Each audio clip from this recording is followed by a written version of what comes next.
me pongo acá, me he sacado de acá le he tapado la cámara, porque estoy un poco demacrado, está un poco delicado, pero no podía dejar de lado ni poner pretexto, ¿no? Entonces, por eso que no quiero dar mal aspecto, pero se ve, ¿no? Sí, doctor, sí, sí, se le ve. doctor, sí se le ve. Sí se le ve. Lo voy a tapar para no acomplejarme, ¿ya? No se preocupe, doctor. Ya. Ya. Entonces, como ya están todos mis alumnos, sobre todo, con ellos me he visto, no, sobre todo no, sino que simplemente por costumbre. Yo con ellos me veo todas las semanas. Les he tolerado hasta el momento. Es de broma. Pero muy buenos muchachos. Me parece que han elegido bien la carrera. Entonces, yo le diré de que hay una historia, hay un estudio científico que la vida se inició en el mar.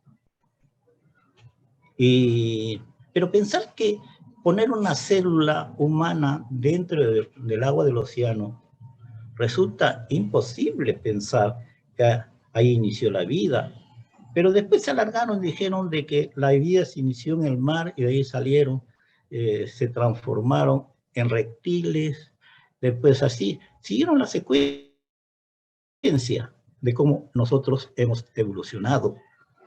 Pero para evolucionar han sucedido una serie de eventos, como por ejemplo, la célula en su parte interna se creó la electronegatividad por la presencia de proteínas negativas en el interior de la célula.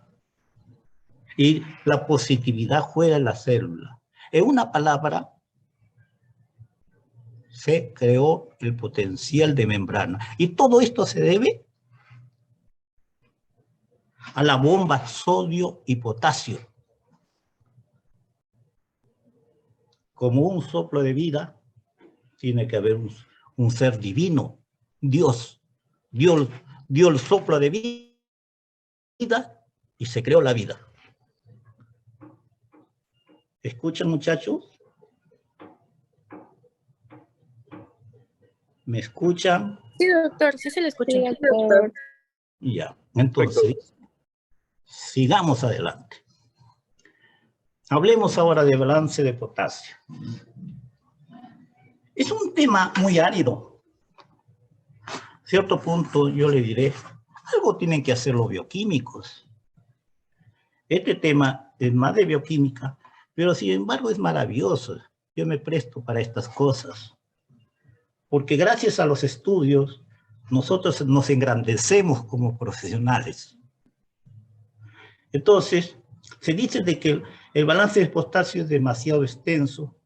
Por eso, ¿qué le hemos dividido? En metabolismo interno y metabolismo externo.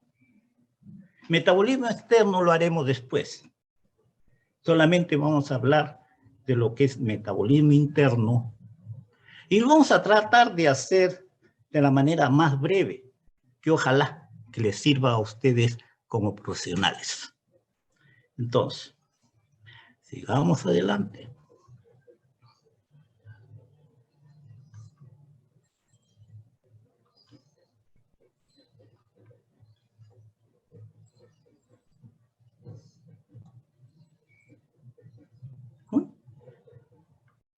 ¿No me obedece ahora?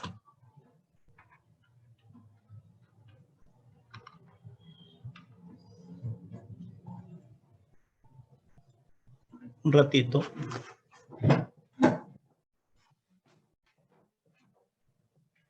Sheila. Sheila. Sheila. Sheila. Sheila. ¿Para qué se va? Sheila. No te vayas, hija. No corra las imágenes. No. Doc, ¿me escucha? Sí, José, no corre las imágenes. ¿Le podría, Ahorita le va, podría ahorita.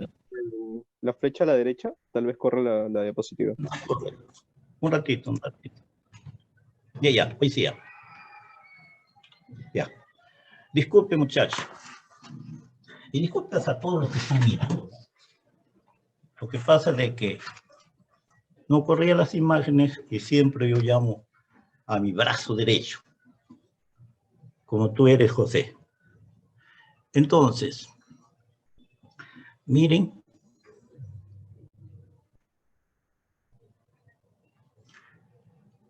Potasio orgánico. Miren la cantidad de potasio de este mineral que tenemos en nuestro cuerpo. 3.000 a 4.000 equivalente, que más o menos viene a ser 40, 50.000 equivalentes por kilogramo de peso corporal. Es bárbaro. Es bárbaro. El 98% se encuentra en el interior de la célula. El 2% se encuentra en el líquido extracelular.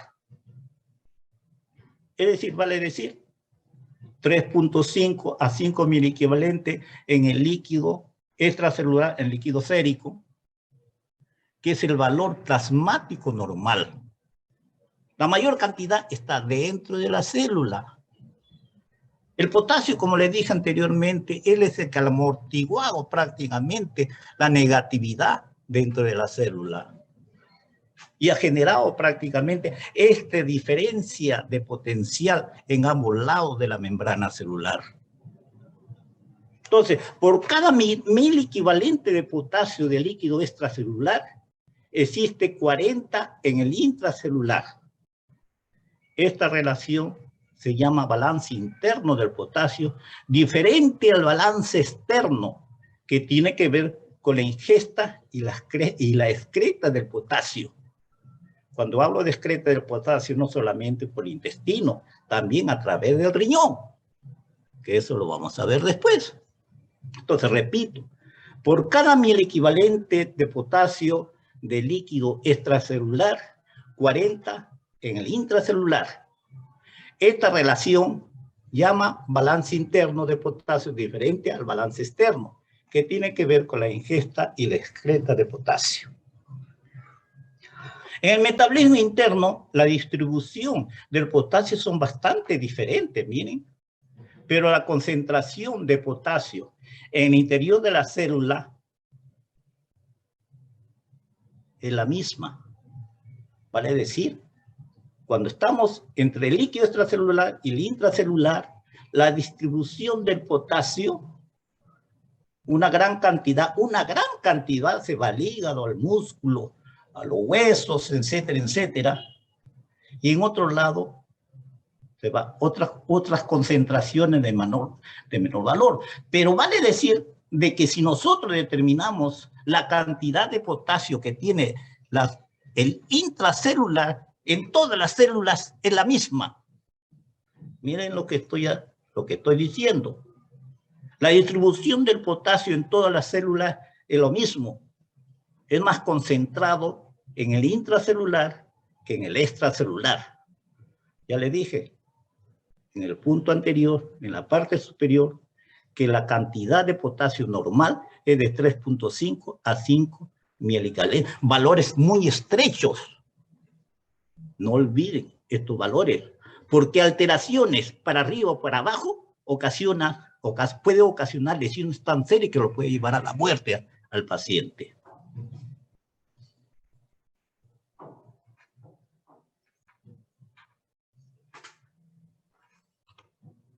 Ya.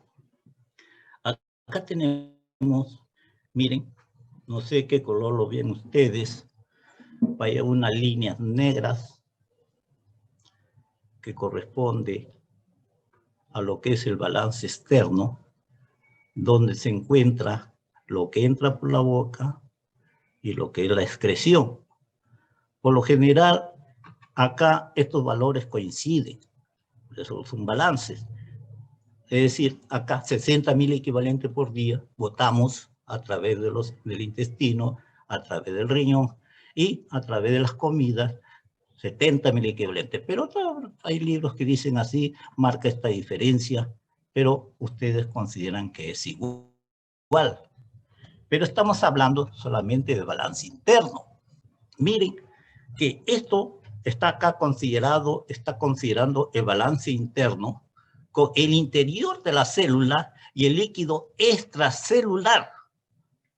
Entonces, el líquido extracelular considera 5.000 equivalentes, nada más por litro, pero una gran cantidad, miren la cantidad que se va al músculo, 3.100 equivalentes, al hígado 2.000 equivalentes, a los huesos 360.000 equivalentes, hematíes 300.000 equivalentes, y así, miren una distribución con una diferencia, pero bárbara. Si yo tomo una célula, todas las células tienen 40.000 equivalentes en su interior. ¿Comprendido?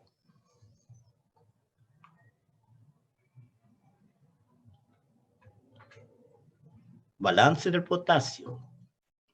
Es igualito como el balance hídrico que tenemos, que la cantidad de agua que entra a nuestro cuerpo debe de salir, siempre y cuando se conserve la osmolaridad, que siempre es 300 mililitros por litro. Hay libros que dicen 200 mililitros por litro. Es igualito la cantidad que entra y la cantidad que sale.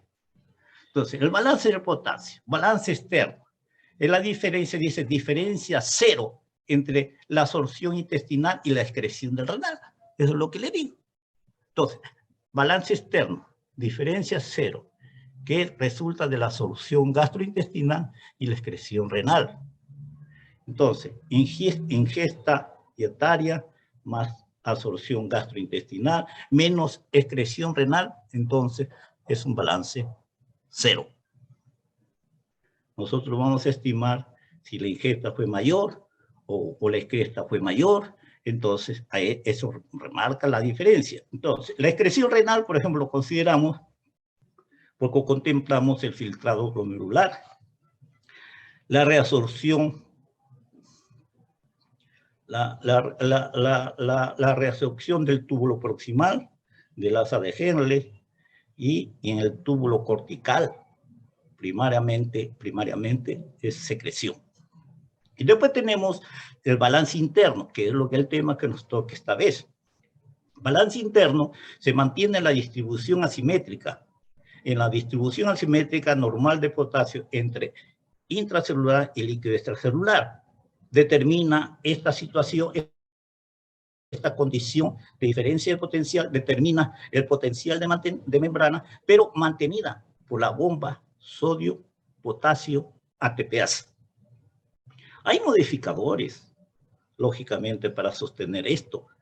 Estos modificadores son la hormona insulina, hormonas insulina, catecolaminas y aldosterona, alteración del equilibrio ácido-base, la osmolaridad, los ejercicios, etcétera, etcétera. Entonces ven ustedes que el balance interno se mantiene la distribución asimétrica de la distribución asimétrica normal de potasio entre intracelular y el líquido extracelular. Determina el potencial de membrana y mantenida por la bomba sodio-potasio ATPase. Entonces van a colaborar otras sustancias que también establecen esta diferencia de potencial eléctrico.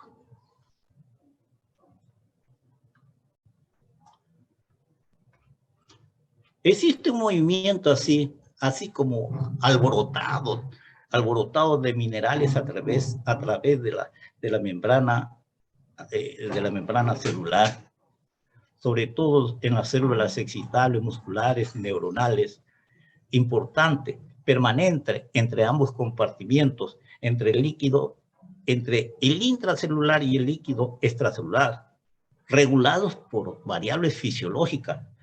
El potencial de membrana en reposo, ayudado por la bomba sodio-potasio ATPase. Ambos modificados, estoy refiriendo al reposo, a la potencial de membrana y la bomba, ambos modificados por una serie de variables hormonales como la insulina, la catecolamina, la aldosterona, el equilibrio ácido básico, la osmolaridad y los ejercicios. nosotros vamos a basar nuestra conversación en base a estas variables.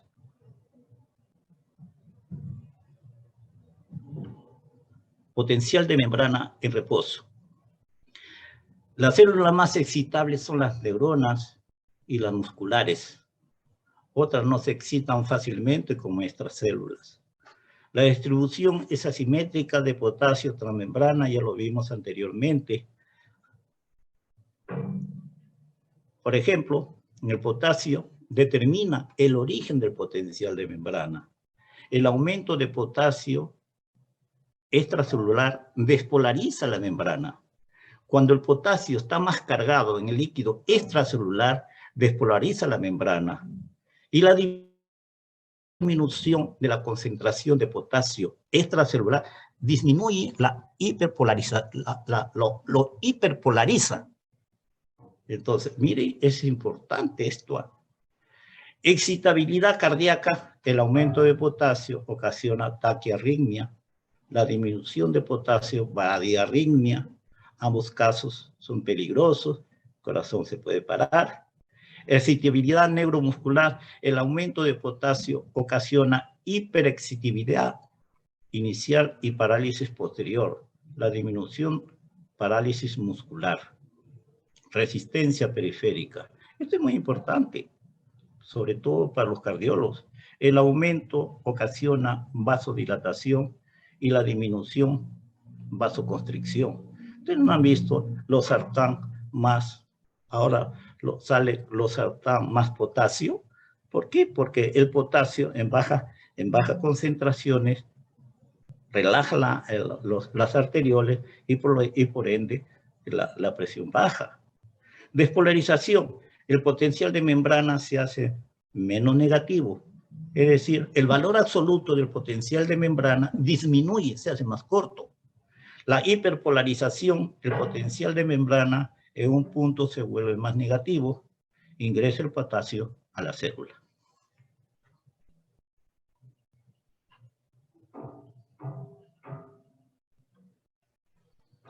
Potencial de membrana en reposo.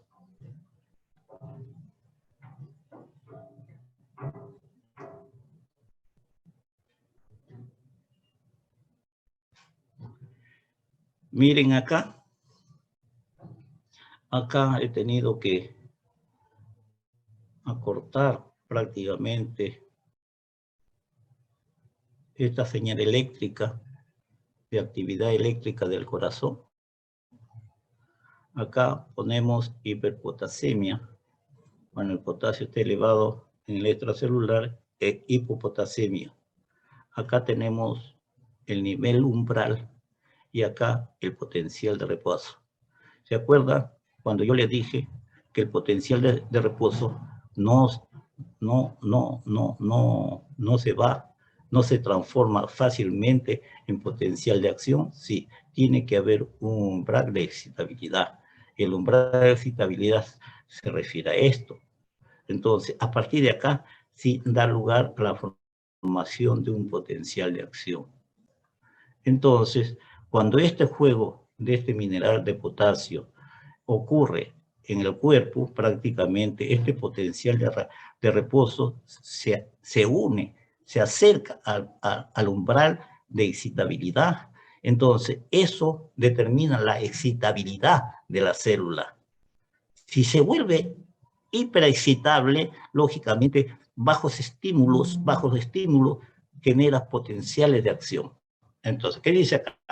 El potencial de reposo es el principal determinante de la generación del potencial de acción y es esencial para el normal funcionamiento neural y muscular. La hiper y la hipopotasemia puede ocasionar parálisis muscular potencialmente fatal y arritmia cardíaca en parte por la alteración de la conducción cardíaca esquelética.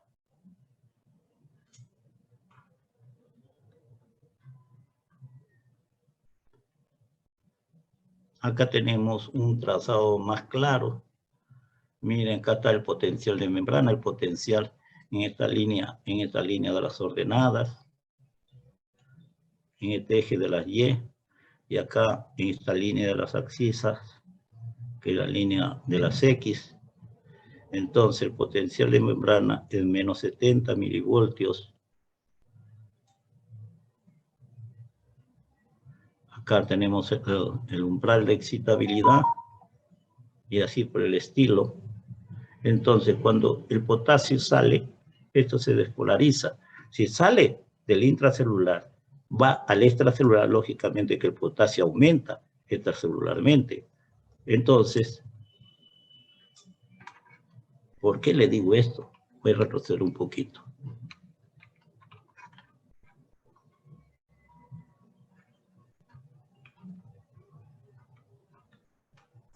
Acá que dije que el aumento del potasio extracelular despolariza la membrana. El aumento del potasio extracelular despolariza la membrana. La disminución hiperpolariza. Esto es lo que me interesa. El aumento de potasio extracelular despolariza la membrana.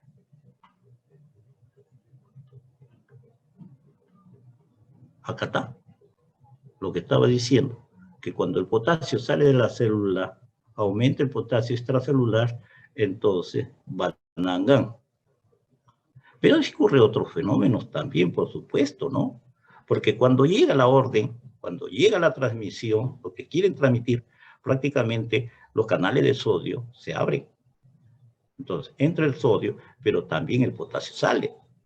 Entonces, el sodio entra, el potasio sale y se despolariza la membrana. En un comienzo, miren, el potencial de reposo son fallos. Doy el estímulo, pero el estímulo es solamente local. Hay una despolarización local, nada más. Es insuficiente, este estímulo es tan insuficiente que no llega al umbral de excitabilidad. Una vez que llega al umbral de excitabilidad, prácticamente esto ocasiona la despolarización, da lugar al potencial de acción. Pero mientras tanto está ocurriendo, para la explicación acá, ¿no? Esto de acá, una vez que ya el umbral, ya puede dispararse. Y sucede todo lo que debe de suceder, ¿no? Entonces, este es polar, es el periodo refractario y este es el periodo refractario, estado de reposo.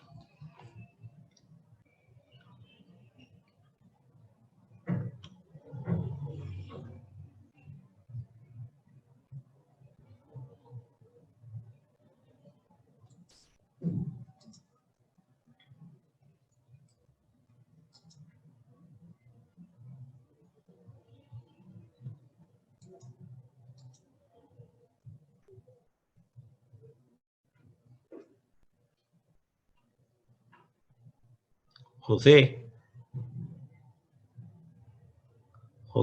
Sí, doctor. ¿Me escucha? Quiero ver un video acá, rapidito. ¿Qué hago? Ya está bien, doctor. Creo que tiene que dejar de compartir y compartir toda la pantalla, porque creo que si lo comparte ahí, sigo no adelante. va a poder. Ajá. Sigo adelante. Al final sí no compartimos el video. Ya lo ven ustedes en su casa. Ya. Mire, este es un trazado de un paciente nefrópata que prácticamente es lo que sucede cuando se incrementa el potasio sérico. Acá dice influencia de una solución concentrada de cloruro de sodio y gluconato de calcio son los signos electrocardiográficos graves por hiperpotasemia. Acá dice, antes de la diálisis el paciente tuvo una concentración de potasio a nivel sérico de 8 miliequivalentes por litro, una frecuencia ventricular de 32 por minuto. En la B, más o menos ya se le inyectó 10 minutos después de la inyección, 20 mililitros de lo que hemos hablado, ya prácticamente las imágenes están mejorando, ¿no? Miren, todas las imágenes están mejorando. Entonces, eso es lo que sucede. Eso es lo que sucede. Cuando nosotros trabajamos con los perros, ¿cómo terminan estos animalitos? Que ahora ya no se trabaja porque estamos prohibidos por SUNEDO. Entonces, inyectamos el cloruro de potasio. No olviden que el cloruro de potasio también lo utilizan como dosis letal, para eliminar a la gente que se porta mal. en Estados Unidos que todavía está esa ley. Entonces, todos los que matan, que roban, que no sé cuánto, y que lo consideran grave y corregible la gente, entonces termina con esta dosis letal. Dentro de la dosis letal, el componente es el cloruro de potasio.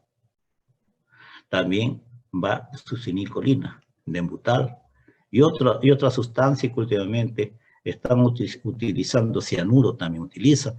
Entonces, para terminar con la vida, miren lo que ocasiona cuando el potasio está en 8 miliequivalentes por litro, cómo se aleja el complejo QRS, la actividad eléctrica, cómo se enlentece.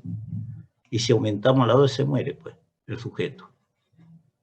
Entonces, y también se utiliza para otras causas. Adelante. Despolarización. Es toda disminución de la diferencia eléctrica entre ambas caras de la membrana.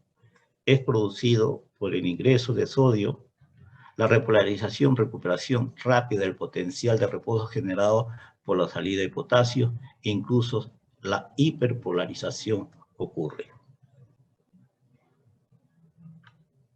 Acá tenemos otra figurita, que casi lo mismo, lo que hemos hecho hace rato. Funciones extracelulares. 1. Regulación de la actividad enzimática para síntesis de ATP. Miren, intracelularmente hay una regulación de la actividad enzimática para sintetizar ATP. 2. Síntesis proteica, es decir, anabolismo. Si disminuye el potasio intracelular, la síntesis proteica disminuye. Ante una hipopotasemia no hay capacidad de concentración urinaria, conocida como diabetes insípida nefrogénica. Entonces, ya saben, ante una hipopotasemia no hay capacidad de concentración urinaria. 3. Control de volumen de células. Control del volumen celular. El potasio actúa como un soluto osmóticamente activo.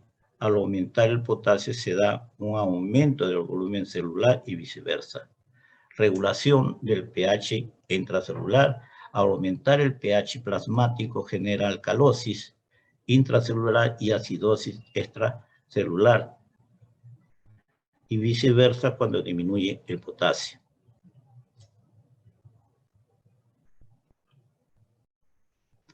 De acá saqué todos los datos que prácticamente les estoy informando.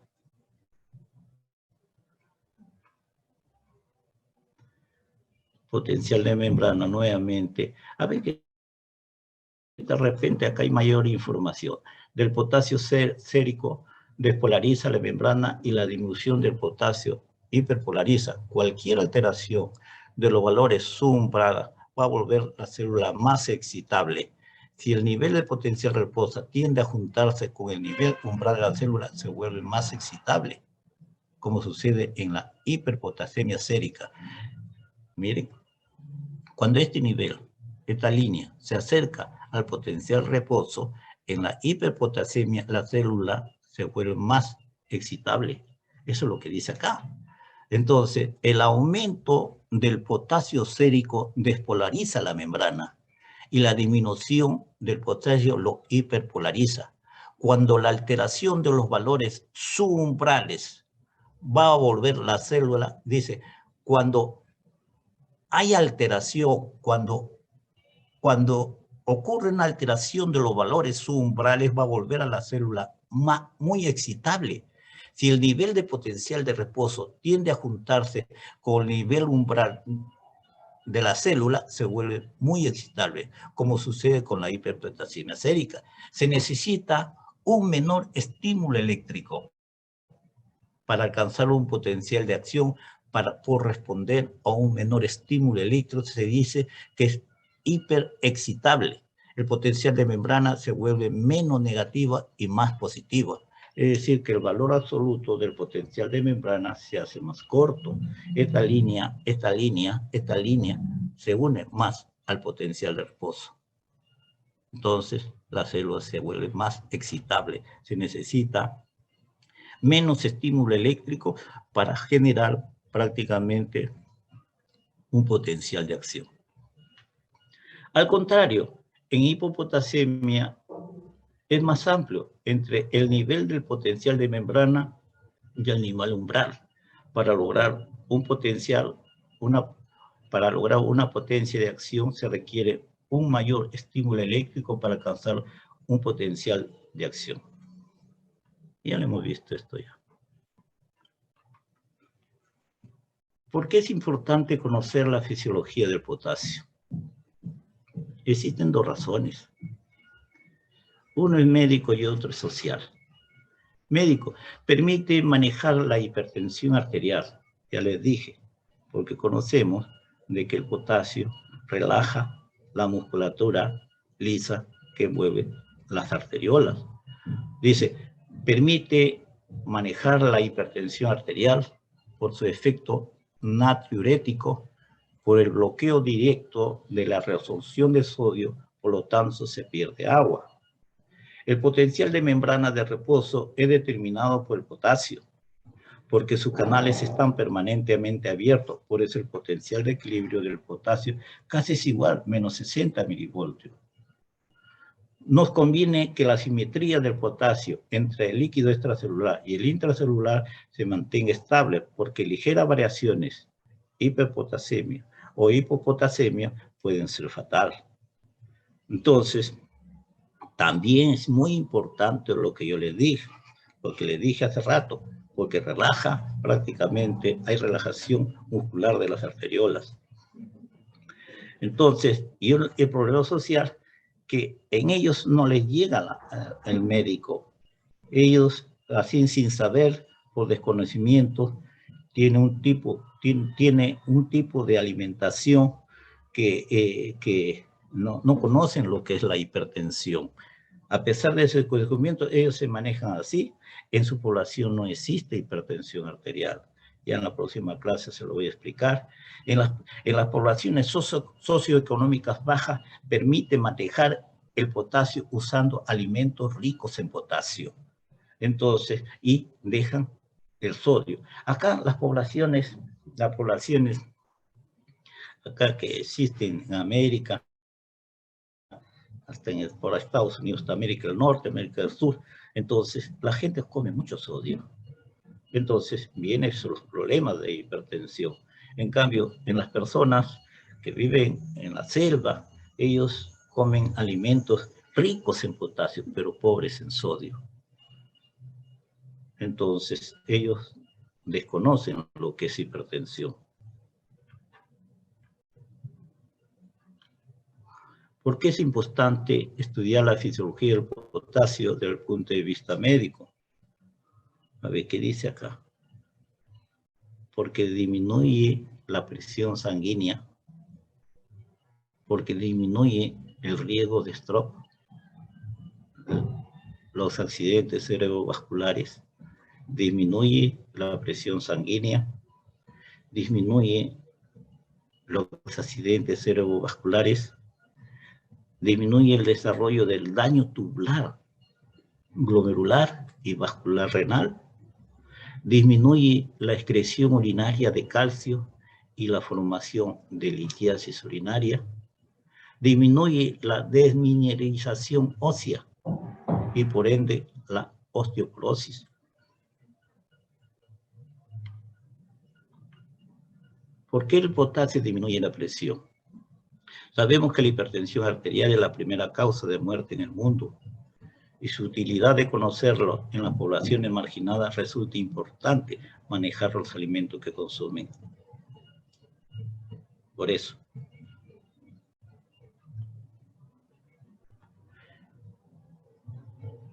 Efecto natriurético directo, conversión de la hipertensión sal sensible en sal resistente, aumento de la producción renal de calicreína, produce vasodilatación periférica, aumenta la síntesis de óxido nítrico y aumento de la respuesta vasodilatadora de la acetilcolina, atenuación de la actividad simpática, disminución del efecto de la actividad renina plasmática, efectos arteriales directos, menos el aumento de la actividad bomba sodio-potasio ATPasa.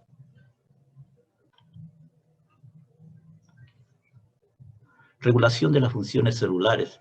La hipopotasemia ocasiona disminución de la concentración urinaria y por ende poliuria.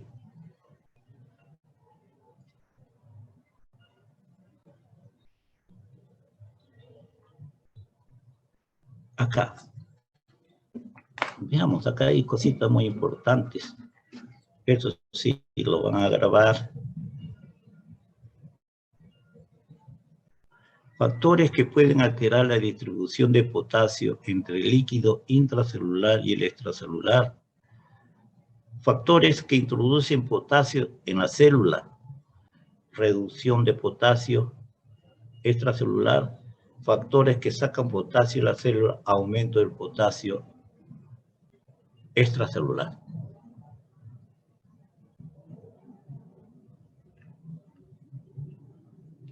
Esto debe ser intracelular. A ver, veamos. El extracelular. La insulina, aldosterona, estímulo beta-adrenérgico, alcalosis, disminución de la polaridad. Esto prácticamente aumenta, pues.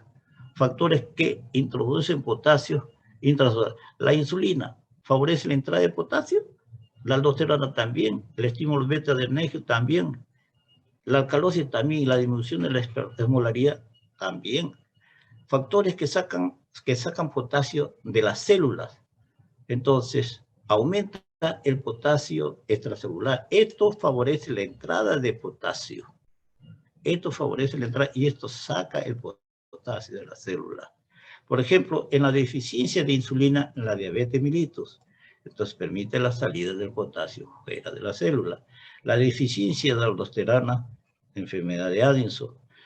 Los beta bloqueadores, en la acidosis, la lisis celular, ejercicio extenuante, el aumento de la osmolaridad, saca potasio de la célula y incrementa el potasio extracelular.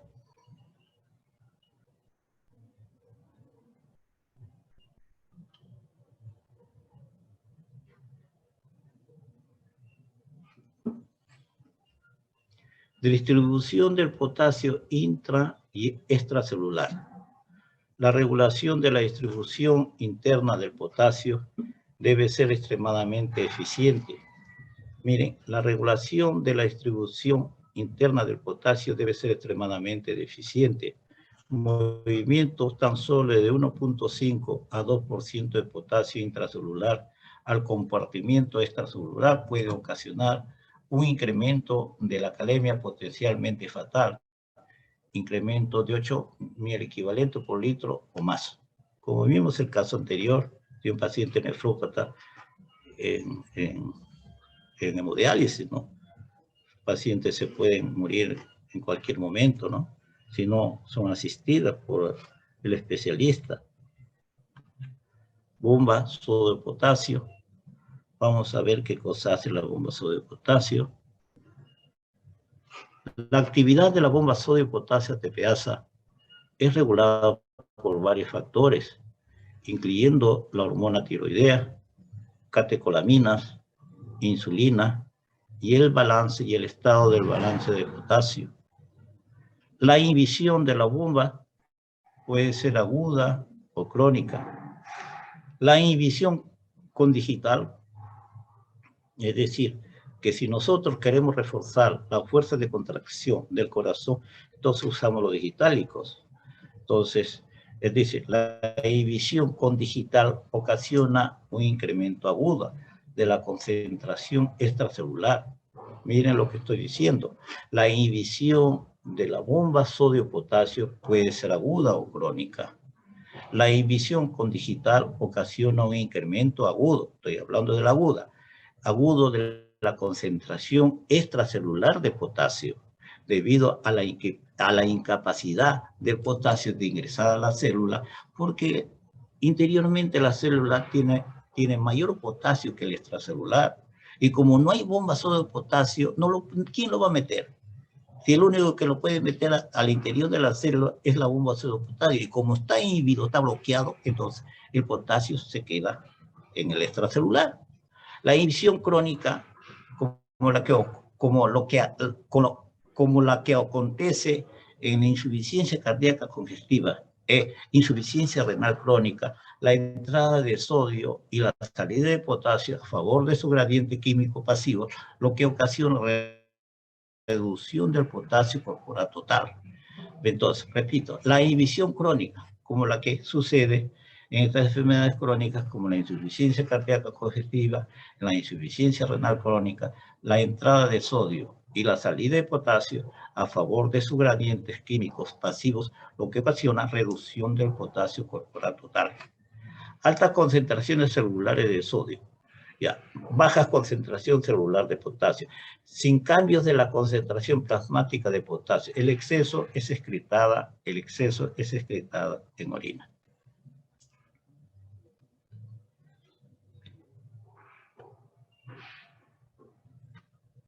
Las células animales almacenan energía en forma de gradientes iónicos a través de la membrana celular. En el citosol, la concentración de iones sodio se mantiene relativamente baja respecto a la del medio extracelular. Por el contrario, la concentración de iones potasio se mantiene más elevada en el citosol. Como ocurre con el agua en una presa, estos gradientes conservan una energía potencial que la célula utilizará para alimentar su funcionamiento.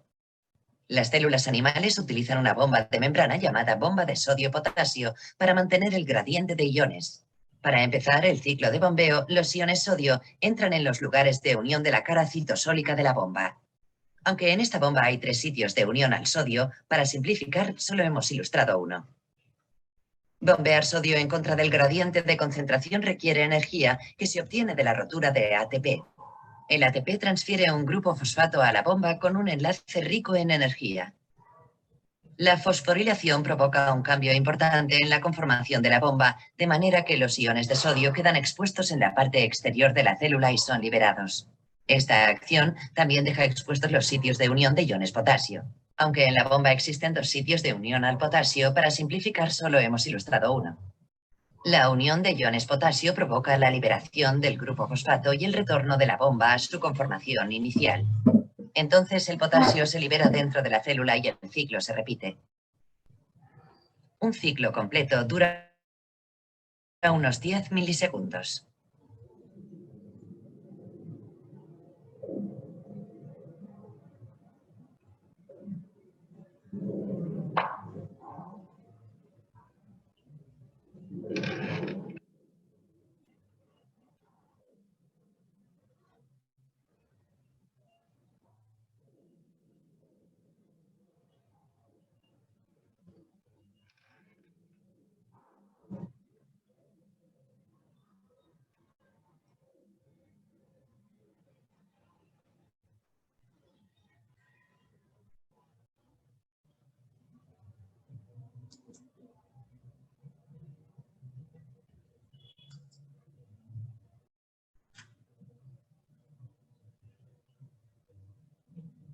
La bomba sodio-potasio ATPase es el único transporte activo para el ion sodio y el más importante para el potasio.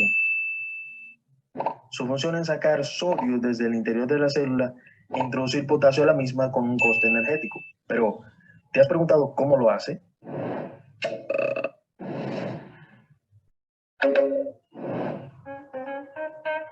Las células de nuestro cuerpo viven en un ambiente líquido extremadamente regulado.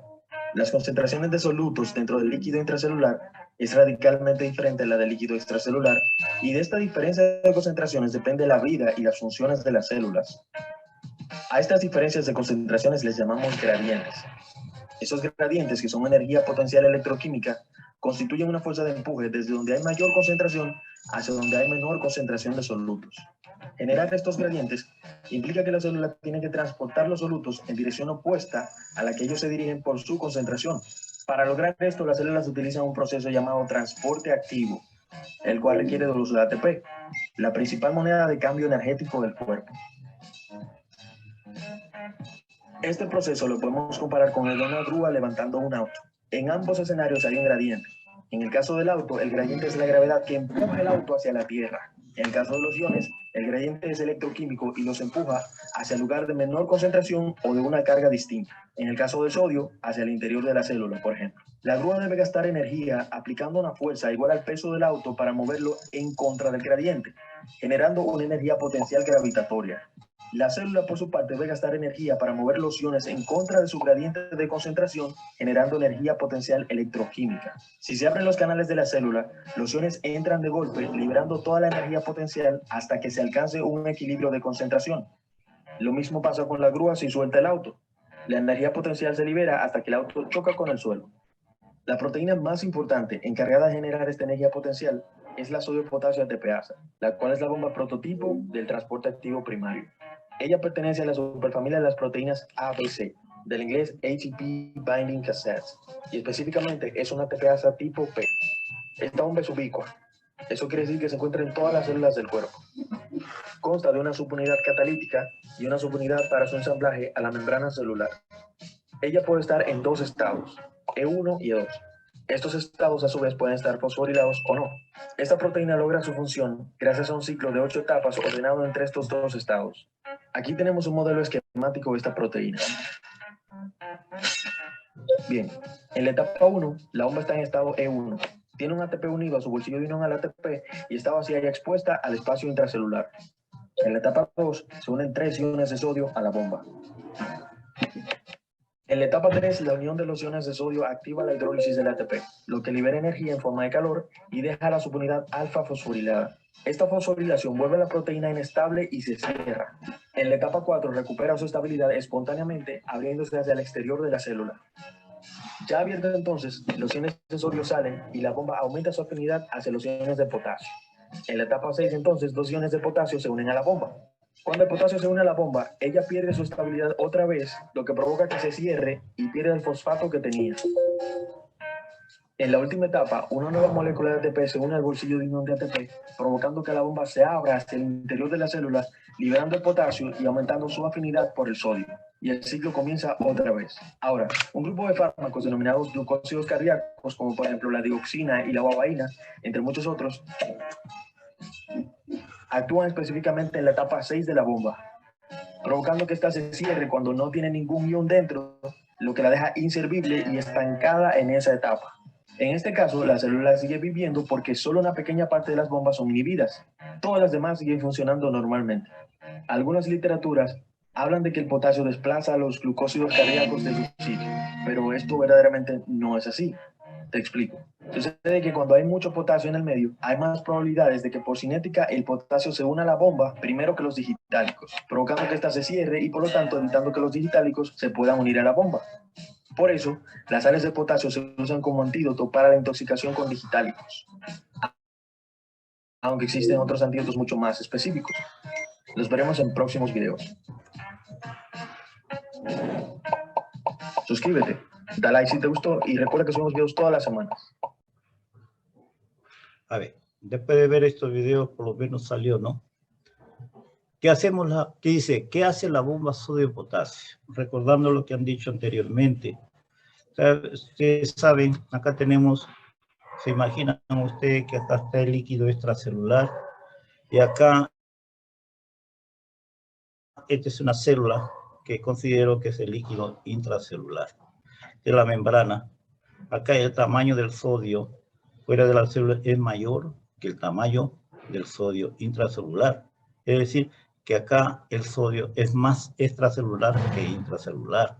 Acá el tamaño del potasio es mayor en el intracelular, que significa que el potasio es más intracelular que extracelular. Entonces, acá los valores del potasio extracelular es 3.5 a 5 miliequivalentes por litro. Entonces, si no hubiera bomba sodio-potasio, ¿qué ocurriría? ¿Qué ocurriría acá? Lógicamente que van a obedecer a las gradientes, pero estas cosas no suceden así. Entonces, por ejemplo, si nosotros bloqueamos la bomba sodio-potasio, si bloqueamos la bomba sodio-potasio, se inactiva prácticamente el alboroto que ocurre, el movimiento que ocurre entre el intracelular y el extracelular.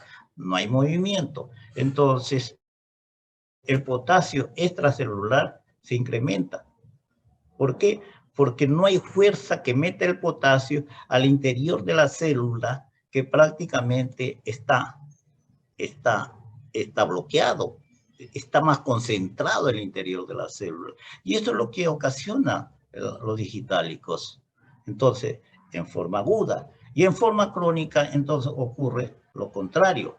Se bloquea, entonces se bloquea prácticamente también, ¿me entiende? En cierto modo la bomba sobre el potasio, pero acá ocurre prácticamente el transporte del sodio a favor de la gradiente y el transporte de potasio a favor de la gradiente.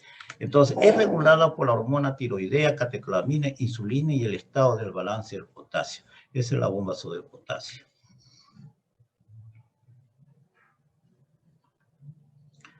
Hormonas: insulina, catecolaminas, aldosterona.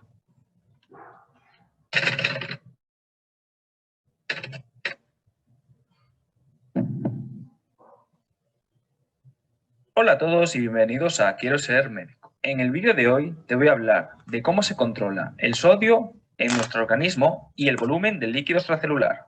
Debes saber que la reabsorción de sodio en los túbulos distales y conducto colector está regulada por la aldosterona.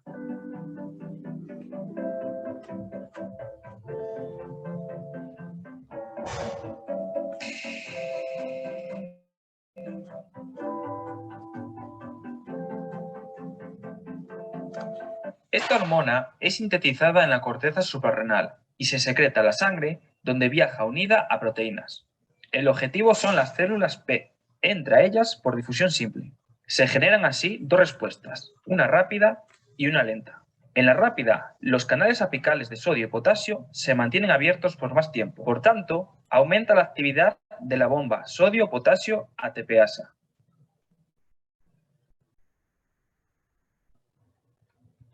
En la fase más lenta se sintetizan y se insertan nuevas bombas de sodio-potasio ATPasa en las membranas de las células epiteliales. Debes de tener en cuenta que en la nefrona distal el agua no sigue al sodio sin la presencia de vasopresina.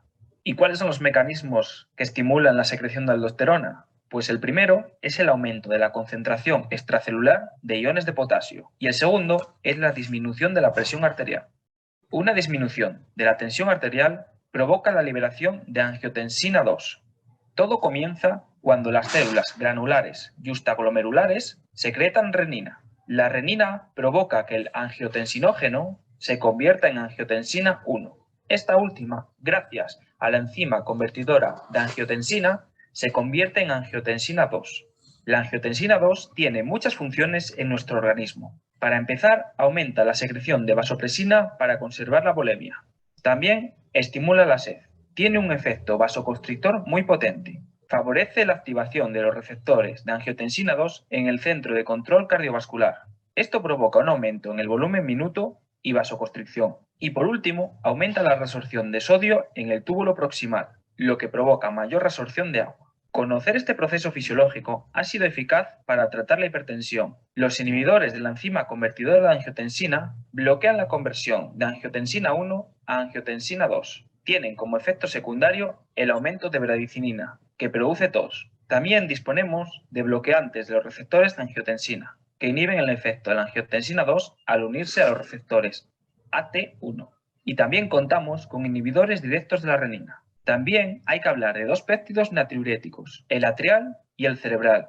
El atrial es una hormona peptídica producida en las células auriculares y el cerebral se produce en las células ventriculares y algunas neuronas del cerebro. El ANP se libera cuando el aumento en la volemia causa estiramiento auricular.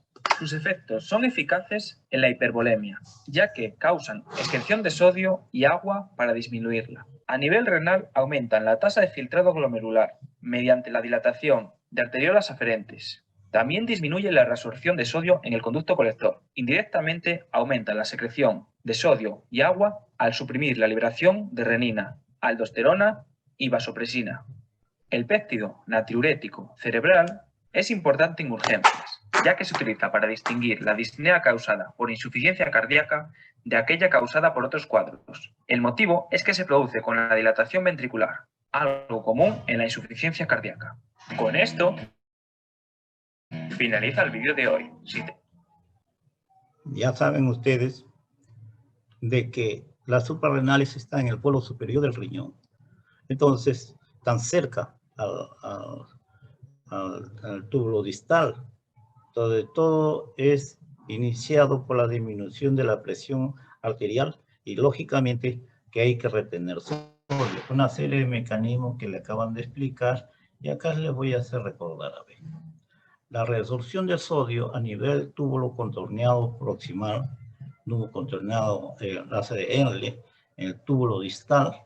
Entonces el túbulo acá está regulado por la aldosterona, es liberado por la disminución de la presión arterial, la renina liberada por las células justaglomerulares, la renina liberada por las células justaglomerulares. Estas células se encuentran en la entrada de las células de las arteriolas que llegan a la cápsula de Bowman. En tu pared se encuentran estas células justaglomerulares de la pared arteriola aferente. Y el aumento del potasio del líquido extracelular se activa la bomba sodio-potasio ATPasa. En el túbulo distal, el agua no sigue al sodio sin la presencia de vasopresina. El aumento de la angiotensina 2 tiene varias funciones. Aumenta la secreción de vasopresina para conservar la volemia. Estimula la C, es un vasoconstrictor potente. Estimula la reabsorción de sodio en el túbulo proximal para recuperar volumen extracelular. La aldosterona regula el metabolismo externo del potasio, pero también en el metabolismo interno.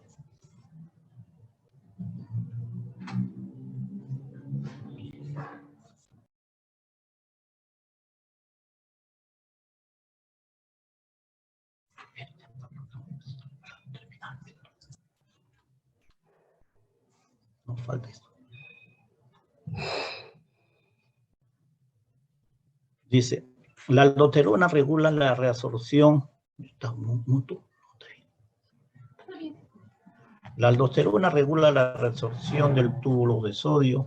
Dice, la aldosterona regula la reabsorción del sodio, túbulo proximal y túbulo distal, activando la bomba sodio-potasio. La disminución de la presión arterial, lo que dije, sistémica, básicamente el aumento del potasio sérico libera la aldosterona. Esta ocasiona la liberación de renina por la anteriola aferente que transforma la angiotensina, el angiotensinógeno del hígado en angiotensina 1 y a la vez ECA, endotelio, básicamente pulmonar, la convierte en angiotensina 2, que es un potente vasoconstrictor. Favorece la liberación de vasopresina, estimula la tos y la reabsorción de sodio para mejorar la volemia. El conocimiento del aparato justaglomerular nos permite manejar la hipertensión.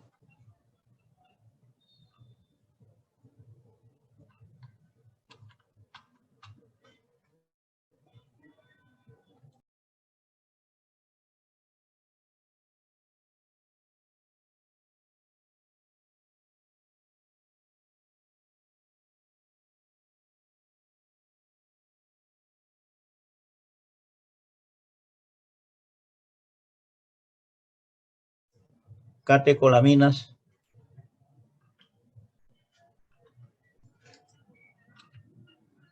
Catecolamina. La catecolamina estimula los beta-receptores y con la ayuda de la bomba sodio-potasio, ATPase permite que el potasio ingrese a la célula. Entonces, permite el paso del potasio al interior de la célula. ¿Qué sucede con el potasio sérico cuando se usa beta-bloqueadores adrenérgicos? El potasio en la célula aumenta porque el beta-bloqueador no permite que el potasio ingrese a la célula.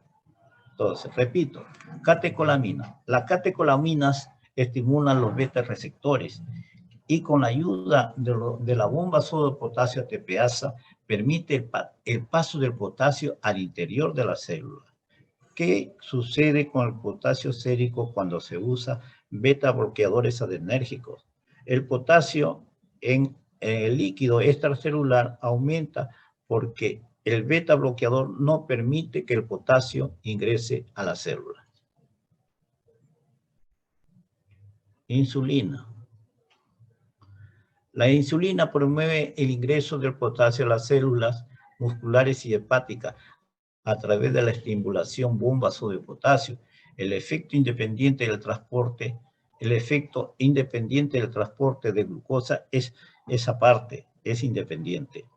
Entonces, acá tenemos la bomba sodio potasio haciendo lo que ya conocemos, que el potasio ingresa a un lugar de mayor concentración del mineral y sale el sodio a un lugar de mayor concentración gracias a la existencia de la bomba sodio-potasio. Insulina. Al igual que las catecolaminas, la insulina posee un nivel basal permisivo sobre el ingreso de potasio a la célula. Se postula la existencia de un feedback, para lo cual el aumento de la concentración sérica de potasio estimula la liberación de insulina. Miren, esto está en estudio y bastante avanzado, de que el potasio interviene en la secreción de insulina en los seres humanos. La somatostatina inhibe la secreción de insulina y de glucagón. La hipopotasemia no debe ser tratado con cloruro de potasio. En destroza, la hipopotasemia no debe ser tratado con cloruro de potasio en destroza, porque la glucosa estimula la liberación de insulina y esta favorece el ingreso de potasio y agrava la hipopotasemia y ocasiona arritmias ventriculares. Vuelvo a repetir, la hipopotasemia no debe ser tratada en soluciones de glucosa, porque la glucosa al entrar a la circulación sanguínea estimula la liberación de insulina, y la insulina mete más el potasio al interior de la célula y agrava la situación, agrava la hipoglicemia.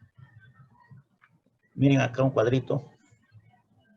Acá está la somatostatina. La somatostatina inhibe la insulina, inhibe el glucagón. Acá la insulina inhibe el glucagón y el glucagón estimula la insulina. Y así por el estilo. Esto les sirve de referencia. No se deben de olvidar este cuadrito. Equilibrio ácido básico, motivo de otra clase. Vamos a avanzar. Osmolaridad. La relación entre hiperosmolaridad y el aumento de potasio intracelular se da. La relación entre hiperosmolaridad y el aumento de potasio intracelular se da. El diabético pierde agua por hiperglicemia, aumento de la osmolaridad sérica. En el diabético pierde agua por hiperglicemia, aumento de la osmolaridad sérica. Entonces, pero esto de acá, esto ocasiona aumento de potasio intracelular y esto ocasiona mayor gradiente de potasio intracelular y líquido extracelular. Y esto favorece la salida de potasio al líquido extracelular.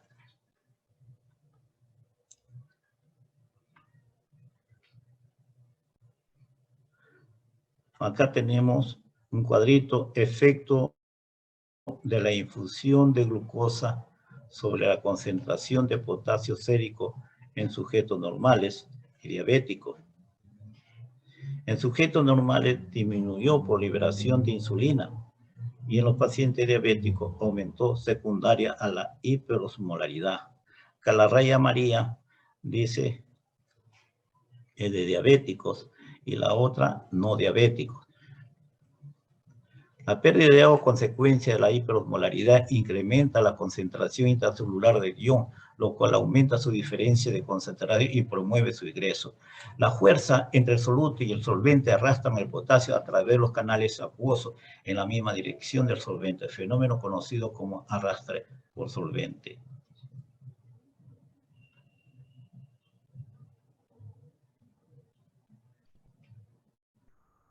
El potasio normalmente sale de las células durante el ejercicio.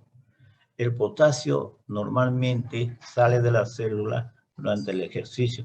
Cuando nosotros hacemos deportes, lógicamente que nos esforzamos, sudamos, corremos, los músculos trabajan, necesitan más oxígeno, entonces necesitamos más energía. Entonces las células musculares, entonces al hacer el esfuerzo, produce gran cantidad de ácido láctico, y es ácido. Eso acidifica el medio externo celular. Entonces, las células musculares incrementan los canales de potasio abiertos por disminución del ATP, aumento de la salida de potasio por la acidosis extracelular que hay, efecto vasodilatador. Efecto vasodilatador, no se dan cuenta que cuando se juega un partido de fútbol a los 20 goles, prácticamente a los que hacen ejercicio le da calambre. Sí, le da calambre.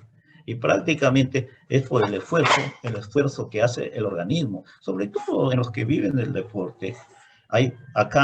Ocurre el aumento del flujo sanguíneo.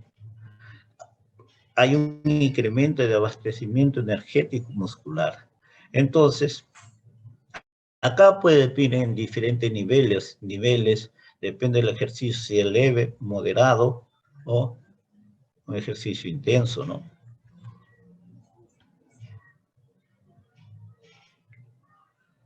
La hipopotasemia no debe ser tratado con cloruro de potasio, diluido en dextrosa, porque la glucosa estimula la liberación de insulina que ejerce efecto hipopotasémico, eso ya lo dijimos. Los ejercicios alteran o regulan el metabolismo del potasio. Los ejercicios aumentan la salida de potasio de la célula. Cuando más intensas son los ejercicios, la salida del potasio es mayor. Los ejercicios alteran o regulan el metabolismo del potasio. Los ejercicios aumentan la salida de potasio. Cuando más intensos son los ejercicios, la salida de potasio es mayor. No se olviden. El consumo de ATP y nutrientes es alto en los ejercicios. La salida de potasio al líquido extracelular relaja los músculos esqueléticos y ocasionan vasodilatación para que llegue el oxígeno y nutrientes. Eso es lógico.